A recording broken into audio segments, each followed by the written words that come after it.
नमस्कार दोस्तों, मैं तपन कुमार झा आप सभी का बहुत स्वागत करता हूं हमारे आज की वीडियो में। काफी इंपॉर्टेंट होगी ये वीडियो क्योंकि कई बार हमारे पास कॉल आते हैं। अगर आप भी एक साइबर एक्सपर्ट है तो इस चीज को रिलेट कर पाएंगे सिचुएशन को कि आपका फोन गुमा, अब क्या करें आप।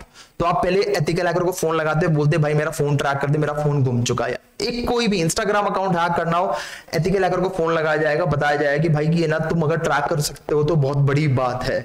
तो दादू मैं आज आपको एक ऐसा तरीका बताने वाला हूं कि अगर आपका फोन गुम जाए तो आप खुद भी उसको ट्रैक कर सकते हैं, आप खुद भी उसकी कंप्लेंट अपने हिसाब से कर सकते हैं। और पुलिस इन्वेस्टिगेशन एजेंसीज कौन से तरीके को फॉलो करती है। हमें लगता है कि पुलिस के पास एक छड़ी होती होगी, वो घुमाएगी और जो लॉस्ट फोन उसको ट्रैक कर लेगी, पर ऐसा नहीं होता। आज वाली वीडियो के अंदर मैं बताने वाला हूं स्टेप बाय स्टेप वो सारे मेथड जो पुलिस इन्वेस्टिगेशन एजेंसीज जो है वो फॉलो करती हैं किसी भी फोन को, लॉस्ट फोन को ट्रैक करने के लिए। काफी इंपॉर्टेंट है। आज मैं बात करने वाला हूं IMEI के बारे में, जो बेसिकली आपकी एक मोबाइल की आइडेंटिटी होती है।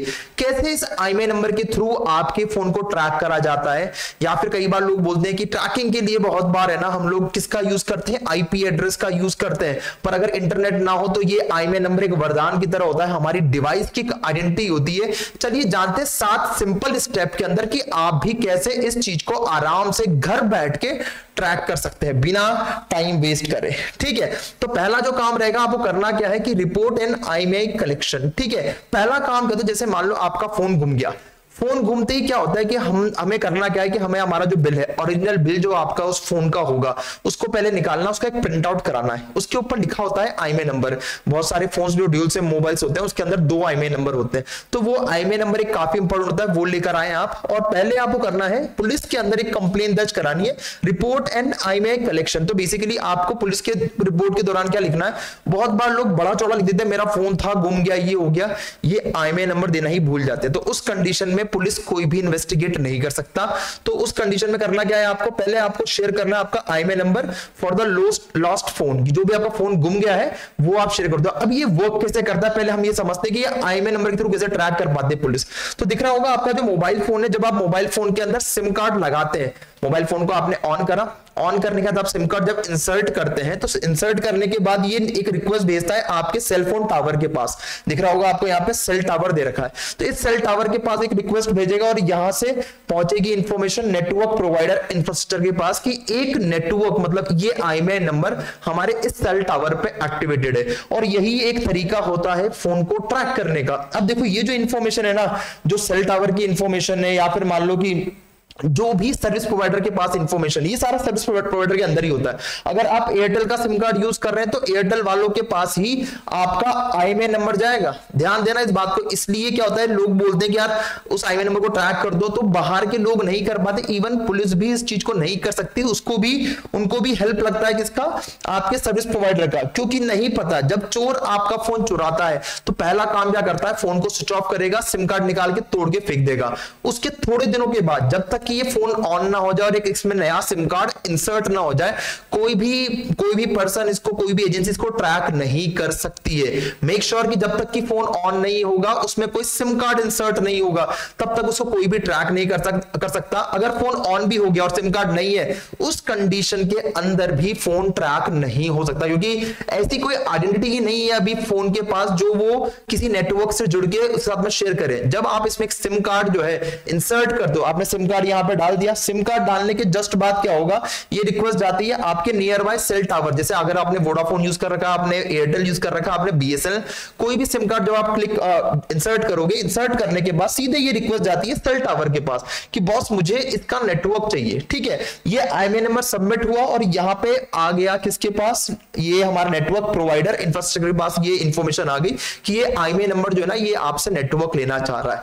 तो उसके बाद करना क्या है, जैसे पुलिस भी इस IMEI नंबर को ISP को सबमिट कर देता है कि बॉस ये पकड़ो आपका IMEI नंबर, ये एक फोन जो है चोरी हो चुका है, इसका ये IMEI नंबर है, अब आपको इसको ट्रैक करना और आइडेंटिफाई करके बताना है कि इसकी टावर लोकेशन क्या है। ठीक है, अब देखो यहां पे दे रखा है कि पुलिस फाइल रिक्वेस्ट पुलिस भी एक रिक्वेस्ट करती है, जैसे कि अब जैसे ये जो प्रोसेस है ना, ऊपर की 2 प्रोसेस, इन प्रोसेस को आप स्किप कर सकते हैं, डायरेक्टली आप इस पोर्टल तक पहुंच सकते हैं और खुद भी चाहे तो अपने लॉस्ट फोन की रिपोर्ट जो है दर्ज करा सकते हैं। एंड बताऊंगा मैं आपको कैसे आपको रिपोर्ट जो है वो दर्ज भी करानी, क्योंकि ये एक बहुत इंपॉर्टेंट है और टाइम जो है ना एक बहुत इंपॉर्टेंट रोल निभाता है किसी भी साइबर क्राइम केस में। अगर आपने टाइम से किसी की रिपोर्ट कर दी तो वो उसको जल्दी ट्रैक करना इजी हो सकता है। तो इसलिए अब क्या करती है जो पुलिस है वो भी एक रिक्वेस्ट करती है, police ask network provider to monitor IMEI number. तो अब क्या है कि जो पुलिस है अपने सेंट्रल पोर्टल का यूज करते हैं और IMEI नंबर को वहां पे सबमिट करते हैं, क्या करने के लिए, ताकि जो ISPs है, अलग अलग ISP सब अपने वहां पे इस IMEI नंबर को ट्रैकिंग पे लगा सके कि ये जो IMEI नंबर है ना वो किस जगह एक्टिवेट हो रहा है। अब सबसे इंपॉर्टेंट बात क्या होती है कि जब इसको वो मॉनिटर पे लगाते हैं तो वो सारे ISP को देते हैं, एयरटेल, रिलायंस, BSNL, क्योंकि अगला बंदा कौन सा सिम कार्ड लगाने वाला है ये पुलिस को खुद को भी पता नहीं होता, ये सिर्फ स्कैमर को पता होता है। जैसे ही पुलिस ये सबमिट करती है उसके बाद जो है मॉनिटरिंग चालू हो जाती है, provider watches for phone connection through IMEI, ठीक है ना। अब जो है जो आपका जो प्रोवाइडर है उसका मॉनिटरिंग सिस्टम एक्टिवेट हो जाता है और उसके बाद जितने भी फोन्स कनेक्ट होने वाले हैं आपके सेल टावर से उन सबको ट्रैक करा जाता है, उसमें आइडेंटिफाई करा जाता है कि जो हमने ब्लैकलिस्ट कर रखा है, यहाँ पे दिख रहा होगा आपको, ऐसे अलर्ट आना शुरू हो जाते हैं उनकी स्क्रीन पे। वो करते हैं कि उस IMEI नंबर को अपने ही नेटवर्क के अंदर ब्लॉक में डाल देते हैं, जैसे ब्लॉक में डाला या फिर अलर्ट मोड में डाला, उसके बाद होता क्या, जब उस पर्टिकुलर फोन के अंदर उस ISP रिलेटेड, जैसे मान लो कि एयरटेल ने किसी IMEI नंबर को ब्लॉक लिस्ट में डाल दिया, ठीक है, या फिर अलर्ट मोड में डाल दिया, तो जैसे ही कोई एयरटेल की सिम उस फोन में, उस चोरी वाले फोन के अंदर इंसर्ट करेगा, ऑटोमेटिकली आपके ISP को एक अलर्ट आ जाता है कि भाई आपके नेटवर्क के अंदर, आपके सेल टावर के नेटवर्क के अंदर कहीं ना कहीं किसी लोकेशन पे ये एक IMEI नंबर जो है ना वो एक्टिवेट हुआ है। और इस प्रोसेस के दौरान, मतलब जब आपने अपनी रिपोर्ट को दर्ज कराया है IMEI नंबर और जब उस पर्टिकुलर ISP ने उसको मॉनिटर पर डाला है और उसके बाद जब वो चोर उस पर्टिकुलर फोन के अंदर सिम कार्ड लगाएगा, इसको कई बार 4 से 5 दिन का प्रोसेस लगता है। इसलिए अगर आपको लगता है कि मेरा चोरी का फोन 1 सेकंड में कोई ट्रैक हो जाए, ऐसा नहीं होता। उसके लिए एक ऑल्टरनेटिव मेथड अवेलेबल है, मतलब फोन के अंदर भी अगर आप देखेंगे तो कुछ मेथड ऑलरेडी अवेलेबल है, वो मैं बताऊंगा आपको, वो अगली वीडियो में आएगा। इस वीडियो के अंदर पहले हम ये जानेंगे कि अगर आपका फोन जो है वो चोरी हो चुका है तो उस कंडीशन में आप भी कैसे इसको ट्रैक कर सके या फिर आप भी कैसे इसको रिपोर्ट कर सके, ठीक है। तो अब ये ISP के पास आ चुका है, ISP जो है ना इसको मॉनिटर करना चालू कर रहा है। जैसे ही एक कोई IMEI नंबर जो आपने रिपोर्ट दे रखा है वो एक्टिवेट होगा, ऑटोमेटिकली क्या होगा कि यहां पे अलर्ट आना शुरू हो जाएंगे। अब इसके बाद नेक्स्ट जो स्टेप है वो काफी इंपॉर्टेंट होने वाला है। स्टेप नंबर 4 के ऊपर आता है फोन कनेक्ट्स। जैसे ही अब हो सकता है कि 2 दिन में हो, 4 दिन में हो, 10 दिन में हो या 20 दिन में, ये डिपेंड करता है स्कैमर के ऊपर कि वो कितने दिन में इस फोन को बेचता है या फिर इस फोन के अंदर खुद ही अपनी सिम कार्ड को इंसर्ट करता है। बहुत सारे केसेस के अंदर ऐसा पाया गया है कि ना जो स्कैमर्स होते हैं वो फोन को जनरली बेचते नहीं है, डिसमेंटल करके अलग अलग उसके जो पार्ट्स होते हैं वो निकाल के सेल आउट कर देते हैं, जिसकी वजह से IMEI नंबर होने के बाद भी पुलिस उसको ट्रैक नहीं कर पाती है। एक बहुत एफिशिएंट तरीका, मतलब ऐसे समझ लीजिए एक कार चोरी हुई है, ठीक है ना, एक कार चोरी हुई, अब आप कार को सीधे बेचने जाओगे तो थोड़ी देर में पकड़ाई में आ जाएगा। तो स्कैमर करता क्या है, इस पार्ट के अलग अलग पुर्जे निकालता है, जैसे गेट निकाल लिया उसने, इंजन अलग कर लिया उसने, बॉडी अलग कर दिया, चेसिस अलग कर दिया, चेसिस में जिसके अंदर आपका गाड़ी का नंबर होता है उसको उसने हटा के बाहर फेंक दिया, बाकी सारे पार्ट्स को उसने यूटिलाइज कर दिया, उसने क्या करा दूसरी गाड़ी वालों को बेच दिया जो इस टाइप की गाड़ियों को रिपेयर करते हैं सेकेंड हैंड पार्ट के अंदर, वो उसको ले सकता है। तो इस तरीके से अगर स्कैमर करता है तो आपके फोन ट्रेस होने के चांसेस बिल्कुल ना के बराबर हो जाते हैं, क्योंकि इस कंडीशन में कोई भी उसको ट्रैक नहीं कर सकता। पर अगर आपका लक अच्छा है, ठीक है, और उस पर्टिकुलर हैकर ने या फिर उस पर्टिकुलर हैकर तो नहीं बोलेंगे, स्कैमर ही बोलेंगे उसको, ठीक है, उस स्कैमर ने इस फोन को किसी को बेच दिया या फिर उसने इसको चोरी के लिए यूज करा और सिम कार्ड इंसर्ट करा, सिम कार्ड इंसर्ट करते ही ऑटोमेटिकली ये टावर तक इसकी इंफॉर्मेशन आएगी कि ये जो IMEI नंबर है, ये IMEI नंबर किसी ना किसी टावर से एक लोकेशन जो है एक्वायर कर रहा है। अब स्टेप नंबर 5 में क्या होता है कि network locks, tower cell tower records IMEI number and location detail. इस कंडीशन के अंदर जो आपका सेल टावर होता है वो उसका आईएमई नंबर और कौन सी लोकेशन से वो आ रहा है। ध्यान देना यहाँ पे जो लोकेशन आती है वो थोड़ी लमसम आती है क्योंकि वो इंस्टेंट रियल टाइम आपको लोकेशन दे नहीं पाता। और अगर आप देखेंगे, अगर आप बाइक पे चल रहे हैं तो अगर आप 10 किलोमीटर चल रहे हैं तो आपने जाने कितने टावर की लोकेशन क्रॉस कर चुके हैं और हर बार आपको नए नए नेटवर्क से मिलता है। कई बार आपने ट्रेन में देखा होगा कि आप जब ट्रेन में बैठते हैं नेटवर्क प्रॉपर आ रहा है, जब ट्रेन चलती है कुछ समय के बाद बीच में टावर गायब हो जाते हैं और फिर टावर आते हैं, फिर टावर गायब हो जाते हैं और फिर टावर आते हैं। इसका मतलब ये होता है कि आपके पूरे जर्नी के दौरान मल्टीपल टावर्स बने हुए होते हैं और जब आपका फोन उस टावर की रेंज में आता है तो सिर्फ उसी से नेटवर्क लेता है, दूसरे से छोड़ देता है। फिर जब वो सेकंड की तरफ मूव करेगा तो पहले वाले को छोड़ के दूसरे से लेता है। तो उस कंडीशन में रियल टाइम मॉनिटरिंग कर पाना उस चोर के फोन का ये बड़ा ही मुश्किल है। जैसे मान लो कि उसने फोन ऑन करा, ऑन करने के बाद उसका नेटवर्क, उसका जो टावर था, उसके सेल टावर ने उसकी लोकेशन को कैप्चर कर लिया। अब अगर उसने फोन ऑफ कर दिया फिर वो लेके मूव कर रहा है तो फिर जो पुलिस वालों को जो इंफॉर्मेशन मिलती है वो सिर्फ वहीं तक की मिलती है, तो लिमिटेड होता है। तो इसलिए कभी भी आप पुलिस पे प्रेशर ना बनाएं इस चीज को लेके कि भाई मेरा फोन आप अभी ट्रैक करें। इवन उनको भी नहीं पता कि जब उनको टावर लोकेशन, अब ये जब ये इंफॉर्मेशन कहां आएगी, आईएसपी के पास, आईएसपी इस इंफॉर्मेशन को शेयर करते हैं पुलिस डिपार्टमेंट के पास। इस दौरान हो सकता है कि वो बंदा अपना फोन लेके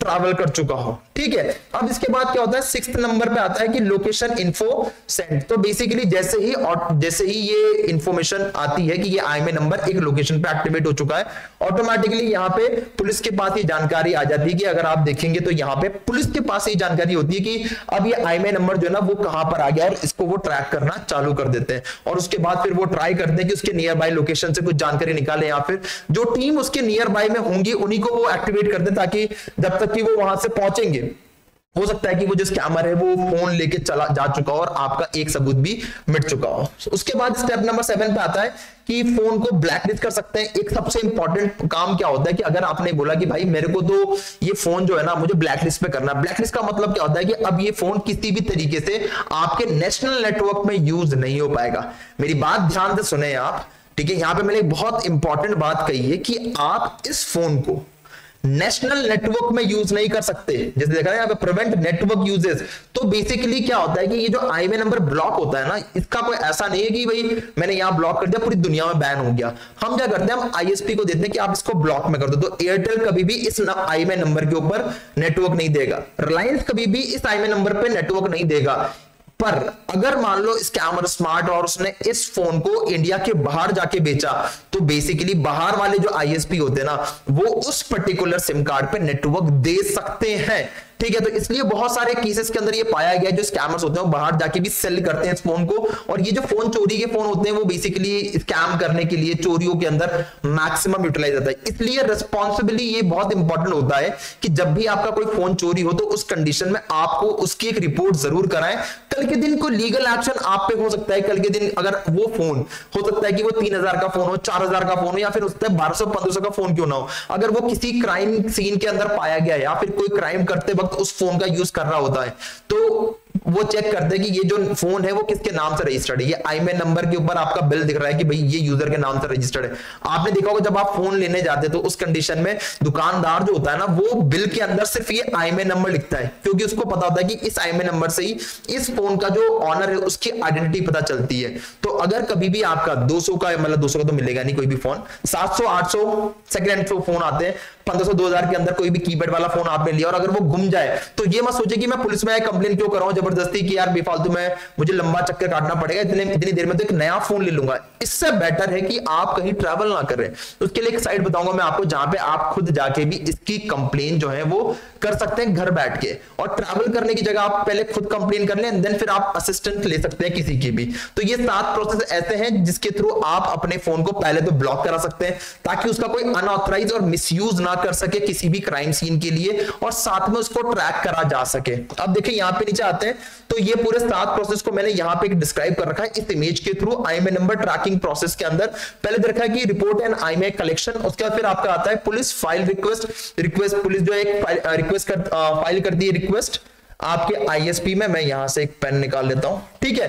तो फर्स्ट नंबर पे आपको पुलिस को सबमिट करना है, और उसका सेकंड जो है ये पुलिस जो है ये आईएसपी को सबमिट करेगा। अब देयर इज अ चांसेस, जैसे ये फर्स्ट स्टेप हुआ, सेकंड ये हुआ, हो सकता है आपने बोला कि यार नहीं मुझे ये 2 स्टेप स्किप करने, इसमें बहुत टाइम लग रहा है, तो मैं डायरेक्टली इस पे, तो बिल्कुल आप इन टाइप इसकी जो आईएमए नंबर होता है, इनकी एक वेबसाइट है जहां पे जाके भी आप इसको रिपोर्ट कर सकते हैं। ब्लॉक के लिए रिक्वेस्ट कर सकते हैं, अनब्लॉक के लिए रिक्वेस्ट भी कर सकते हैं, दोनों चीजें पॉसिबल है वहां पे। ठीक है, अब देखो यहां पर आ गया, नेटवर्क पे मॉनिटरिंग पे डल गया, जैसे ही फोन कनेक्ट होगा। अब देखो यहां पे एक कंडीशन है कि फोन कनेक्ट अगर नहीं होता तो पॉसिबिलिटी नहीं है बिल्कुल भी, फोन कनेक्ट होना जरूरी है कि वो उस पर्टिकुलर फोन के अंदर सिम कार्ड इंसर्ट करना बहुत ज्यादा जरूरी है। उसके बाद देखो यहाँ पे क्या देखा है कि सेल टावर जो है वो लॉक करेगा आपकी जो भी आपकी लोकेशन है वो, और उसके बाद पुलिस को इंफॉर्मेशन रिसीव हो जाएगी, और लास्ट में आप इसको चाहो तो ब्लॉक कर सकते हैं या फिर ब्लैक लिस्ट के अंदर भी आप इस चीज को डाल सकते हैं। ठीक है, अब देखिए अपन नीचे आते हैं, यहाँ पे ये साइट है आपका CEIR.gov.in। ऐसे बहुत सारे गवर्नमेंट के खुद के पोर्टल बना रखे हैं जिसके ऊपर आप जाके ये सारे काम को बहुत अच्छे से कर सकते हैं। ये संचार साथी के नाम से यहाँ पे एक वेबसाइट बना दी गई है, गवर्नमेंट द्वारा बनाई गई है, जिसके ऊपर जाके आप अपने लॉस्ट फोन की कंप्लेन दर्ज कर सकते हैं। कई बार हम छोटे से फोन यूज करते हैं, कीपैड वाले फोन होते हैं, और आपका बहुत सारा काम है और उसमें से 1-2 फोन मिसप्लेस भी हो जाए तो हम सोचते हैं कि क्या मतलब आ रहा, छोड़ो इसको, देखा जाएगा नया फोन ले लेंगे। तो ऐसी गलतियां बिल्कुल ना करें। बहुत सारे स्कैम्स के अंदर ऐसे लोगों के फोन पकड़ाई में आए हैं जिनके फोन गुम गए थे और उन्होंने उस पर कोई कार्रवाई नहीं करी, और बाद में उनका फोन मिला किसी स्कैमर के पास, और अननेसेसरी उनको लीगल इश्यूज फेस करने पड़ गए थे। तो इसलिए रिस्पॉन्सिबल बने, अगर आपके साथ में कोई भी आपका फोन गुमता है तो इस पोर्टल पे जाके आप उसको डायरेक्टली रिपोर्ट कर सकते हैं। यहाँ पे नीचे एक ऑप्शन दिख रहा होगा आपको, ऑप्शन मिल जाएगा ब्लॉक स्टोलन और लॉस्ट मोबाइल। यहाँ पे क्लिक करके सीधे अपनी डिटेल आप फिल करें, और उसके बाद आप ये पर्टिकुलर आईएमए नंबर को ब्लॉक लिस्ट में डाल सकते हैं। अगर आप चाहते हैं अनब्लॉक फाउंड मोबाइल, आप चाहते हैं कि जो मोबाइल मिल गया उसको अनब्लॉक कराना चाह रहे हैं, क्योंकि अगर ब्लॉक कर दिया तो आईएमए नंबर तो ब्लॉक हो गया, आप नेटवर्क नहीं मिल पाएगा। तो उस कंडीशन में यहीं पे जाके आप उसको अनब्लॉक भी करा सकते हैं, और भी बहुत सारी चीजें। यहाँ पे चेक रिक्वेस्ट स्टेटस, आपका स्टेटस आप ऑनलाइन चेक कर सकते हैं। अगर मेरा फोन चोरी हो गया है तो उसका मुझे स्टेटस कहां जाना पड़ेगा चेक करने के लिए? मैं 12 पुलिस स्टेशन जाऊं ऐसा नहीं है, आप यहां से भी उसको चेक कर सकते हैं अगर आपने ऑनलाइन रिपोर्ट दर्ज कर रखी है तो। ठीक है, अब नीचे आऊं, अगर मैं फॉर्म कुछ इस टाइप का नजर आएगा, रिक्वेस्ट फॉर ब्लॉकिंग लॉस्ट और स्टोलन मोबाइल, तो यहाँ पे एक ऑप्शन दे रखा है जिसके थ्रू आप चेक कर सकते हैं। दिख रहा होगा यहाँ पे आपका मोबाइल नंबर डालना है अपन को, 2 मोबाइल नंबर, अगर 2 सिम कार्ड है तो 2 मोबाइल नंबर होगा, अगर 1 सिम कार्ड है तो एक ही आईएमए नंबर होता है तो इसलिए एक ही मोबाइल नंबर होगा। तो यहाँ पे दोनों के मोबाइल नंबर, उन दोनों के जो रेफरेंस आपके आईएमए नंबर दे रखे हैं वो दोनों आ जाएंगे, कौन सा डिवाइस है, मॉडल कौन सा है, प्राइस क्या है मोबाइल का, और कुछ इनवॉइस, जो आपका इनवॉइस होता है उसकी फोटो अपलोड करना जरूरी है। कोई भी फोन अगर आप परचेज करते हैं, फर्स्ट हैंड करें सेकंड हैंड करें, दोनों कंडीशन के अंदर आपको आईएमए नंबर लेना बहुत दोनों केस में आपको इनवॉइस लेना बहुत जरूरी है, क्योंकि अगर इनवॉइस नहीं होगा तो उस कंडीशन में यहां पे आप उसको अपलोड नहीं कर सकते।